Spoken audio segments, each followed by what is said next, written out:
సిద్దిపేటలో నీట్ పరీక్ష paper leakage వ్యవహారంపై కాంగ్రెస్ పార్టీ ఆధ్వర్యంలో భారీ ఆందోళన నిర్వహించారు. కాంగ్రెస్ నాయకులు రైతు బజార్ నుండి పాత బస్టాండ్ వరకు నిరసన ర్యాలీ చేపట్టారు. కేంద్ర ప్రభుత్వం విద్యార్థుల భవిష్యత్తుతో చెలగాటం ఆడొద్దంటూ పెద్ద ఎత్తున నినాదాలు చేశారు.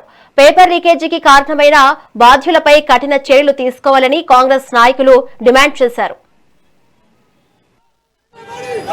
ఈ రోజు మా పిసిసి అధ్యక్షులు మరియు ఇన్ఛార్జ్ మినిస్టర్ వివేకన్న గారు మొన్న జరిగిన ఢిల్లీ జంతర్ మంతర్లో నీట్ విద్యార్థులకు ఇష్టం వచ్చినట్టుగా లాఠీ చార్జ్ చేసి పోలీసు వాళ్ళు కాదు, అది ఆర్ఎస్ఎస్ మనుషులు పోలీస్ డ్రెస్లో వచ్చి మా విద్యార్థులకు ఎట్లా ఆడితే అట్లా జరగడం జరిగింది.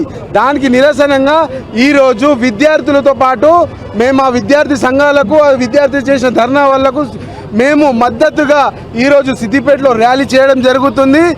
వెంటనే కేంద్ర విద్యాశాఖ మంత్రి ధర్మేందర్ రాజీనామా చేయకుంటే సిద్దిపేటలో బీజేపీ వాళ్ళను తిరగనివ్వము.